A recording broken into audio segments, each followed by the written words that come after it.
So there are some new efforts underway to block the MTA's controversial congestion pricing plan. Leaders on Staten Island announced plans yesterday to go to court to try to block this controversial program. This comes after New Jersey took a significant step against the plan on Friday.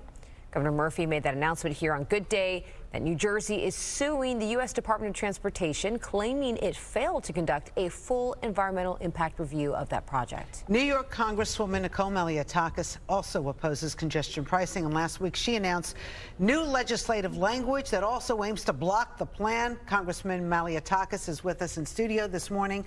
Nice to have you back. Good morning. So is your plan the same as Governor Murphy's plan? How does Staten Island differ, or is the same?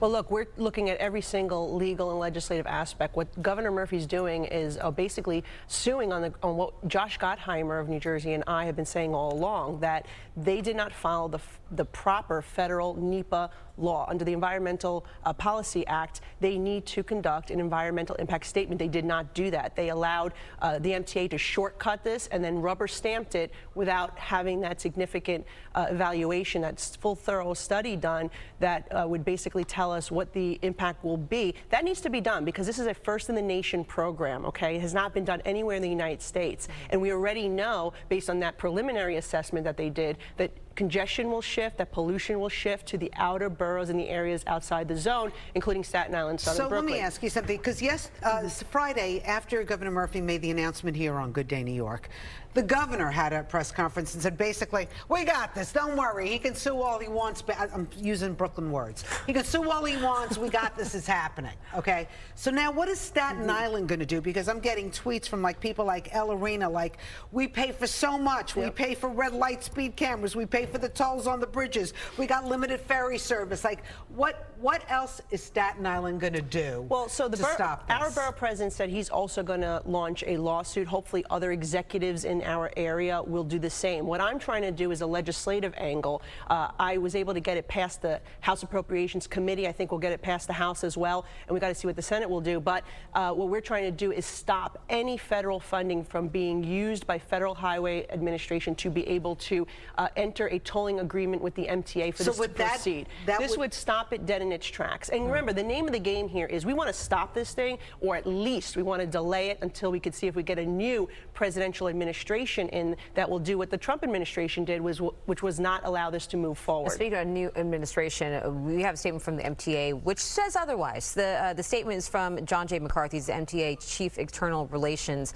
It says the lawsuit is baseless. The 4,000-page environmental assessment performed by the MTA, New York State DOT, and New York City DOT was supervised at every stage, specifically approved by the Biden administration.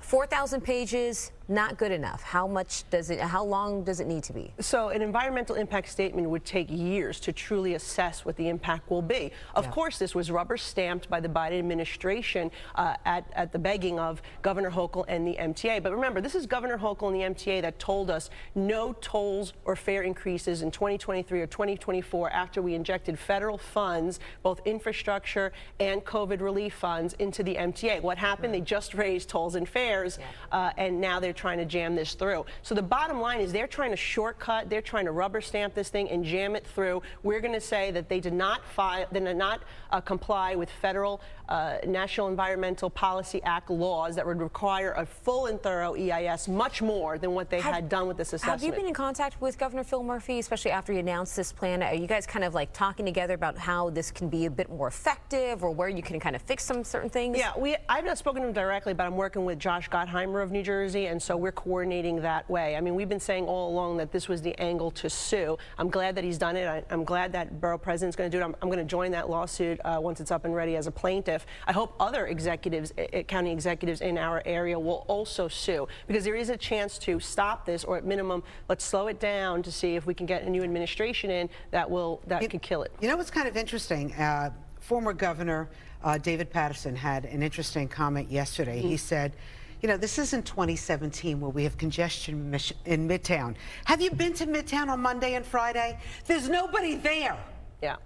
This is a killer for businesses in Midtown. Yeah, and as you could see, there's Republicans and Democrats people from different states, different levels of government that are all opposing this. It's going to hurt New York City. We are trying to get this city back up and running on its feet following COVID. You're right, people are not coming to the city the way they used to, and they'll come less if this congestion fee, which is a $23 tax. My constituents from Staten Island should not be paying $23 to enter another borough in the city in which they live. This is 6th Avenue, Congresswoman. Yeah. I mean, this is 7:30 in the Rush morning. hour. Okay. Do you see anybody? There's not even people walking. There's like 3 people. You can actually count how many people are on the street. I mean, this is not New York City of 2017 when Governor Cuomo thought that this would be a great idea. But it's still too much for the far left who have a war on cars. This is nothing but a war on cars, and it is a cash grab. If they want people to truly ride the subway to gain revenue, then they should make the city subway safe. People will feel more comfortable riding. But a nurse who's coming in for a 5 a.m. shift, a waiter gets off of work for 2 a.m. in the morning, they don't feel comfortable riding the subway, and that's why they're relying on their cars. By the way, 2 of our waiters got attacked on the subway. Yeah. And it wasn't 2 o'clock in the morning. Well, hopefully Governor Hochul and her friends are watching, and they'll fix the bail law.